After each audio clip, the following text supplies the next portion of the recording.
और मेरी bad moss gang, क्या हाल है तुम्हारे। तो आज हम लोग लपेटने वाले हैं फाइनली क्लास 12 के बिजनेस स्टडीज के फर्स्ट बुक का लास्ट चैप्टर, यानी कि चैप्टर नंबर 8 कंट्रोलिंग। तो सबसे पहले खुद से एक क्वेश्चन करते हैं कि आखिर हमें इस चैप्टर को पढ़ने की जरूरत क्यों है? क्योंकि एग्जाम में आएगा? नहीं, वो तो सबको पता है। देखो, कंट्रोलिंग एक बहुत ही इंपॉर्टेंट पार्ट है जो कि किसी भी प्लान या गोल को सक्सेसफुल करने में काफी ज्यादा इंपॉर्टेंट होता है। वो कैसे, वो हम लोग अभी देखेंगे। तो बातचीत काफी हो गई, अब स्टार्ट करते हैं।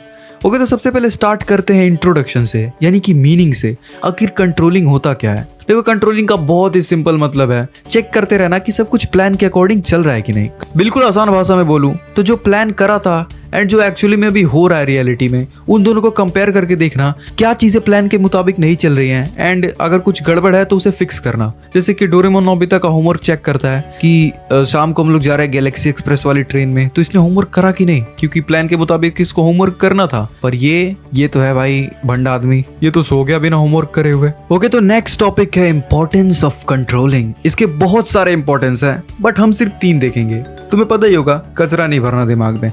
सबसे पहला है गोल अचीव। कंट्रोलिंग की मदद से ही हमें गलतियां पकड़ में आती हैं, और जब गलतियां मिलती है तो हम उसे सही करते हैं। एंड अगर किसी भी प्लान में तुम गलतियां ही करते जा रहे हो, उन्हें सुधार नहीं रहे हो, तो तुम कभी भी प्लान को अचीव कर ही नहीं पाओगे, कभी भी गोल को अचीव कर ही नहीं पाओगे। दूसरा है मेंटेनिंग डिसिप्लिन। कंट्रोलिंग से ही डिसिप्लिन मेंटेन होता है। जब तुम बार बार चीजों को देखते रहते हो कि कहाँ गड़बड़ हो रहा है, कहाँ प्रॉब्लम हो रही है, तो ये रूल्स को फॉलो करने में मदद करता है। जो लोग इधर उधर घूम रहे होंगे 90 डिग्री में, उनको तुम बोल सकते हो कि तू प्लान के मुताबिक नहीं चल रहा है। लास्ट है बेटर फ्यूचर प्लानिंग। अब जब कंट्रोलिंग करते हो तुम, तो तुम्हें मिस्टेक्स मिलती हैं, तो जो तुम्हें पास्ट में मिस्टेक्स मिली हैं, उनसे तुम चीजों को सीख के आगे उन्हें अवॉइड कर सकते हो, आगे उन्हें करने से रोक सकते हो, जिससे जब फ्यूचर में तुम कोई प्लानिंग करोगे तो उसमें काफी कम गलतियां होंगी। एंड इसीलिए कंट्रोलिंग फ्यूचर प्लानिंग के लिए भी काफी ज्यादा इंपॉर्टेंट है।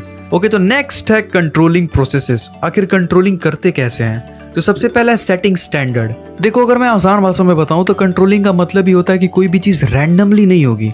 जैसा सोचा गया है, जैसा समझा गया है, जैसा प्लान किया गया है, उसी के हिसाब से होगा, तभी तो वो चीज कंट्रोलिंग कहलाएगी। अगर सब कुछ रैंडमली हो रहा है, कोई कुछ भी किया जा रहा है, तो वो कंट्रोल में कैसे होगा? तो हाँ, सबसे पहले टारगेट सेट करना होता है। एग्जाम्पल के लिए तुम मोटू पतलू की समोसे वाली दुकान। पक्का मत ब्रो, कितनी बार समोसे का एग्जाम्पल लेगा? ठीक है यार, बस एक लास्ट बार ले लो।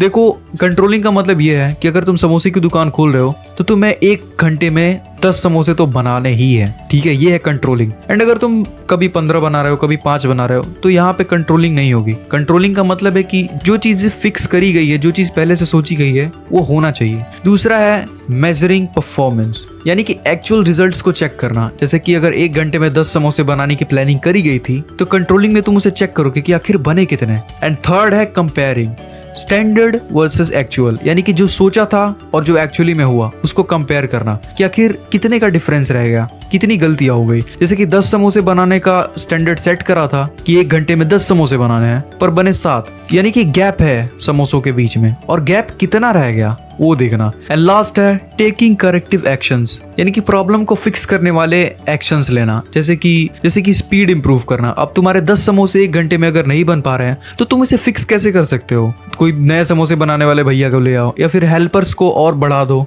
कुछ भी प्रॉब्लम हो सकती है, उसे फिक्स करो ताकि स्पीड बढ़ जाए। ओके, तो नेक्स्ट है relationship between controlling and planning. अब देखो, कंट्रोलिंग एंड प्लानिंग के बीच में ना बहुत ही गहरा रिलेशन है, बिल्कुल बैन और ओमनिट्रिक्स की तरह। देखो, प्लानिंग में गोल सेट होता है एंड कंट्रोलिंग में चेक होता है कि गोल अचीव हुआ या नहीं। देखो, बिना प्लानिंग के कंट्रोलिंग किसी काम का नहीं, एंड बिना कंट्रोलिंग के प्लानिंग किसी काम का नहीं। दोनों ही फेल हो जाएंगे एक दूसरे के बिना। ओके, तो बैड मॉस गैंग, वीडियो हो चुकी है खत्म। एंड अगर तुमने वीडियो यहाँ तक देखा है तो परंपरा के हिसाब से कमेंट में एंड जरूर लिख देना। अगर तुम्हारे कोई भी क्वेश्चन है इस सीरीज से, क्लास 12 बिजनेस स्टडीज से, तो मुझे कमेंट करके जरूर बताना।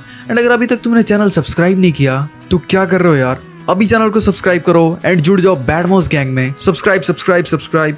एंड अगर तुम्हारा कोई बैड मॉस दोस्त अभी तक 40-45 मिनट की वीडियोस देख के अपना दिमाग खराब कर रहा है, तो उसे ये वाली वीडियो जरूर शेयर करना। मैं मिलता हूँ तुमसे नेक्स्ट चैप्टर में, तब तक के लिए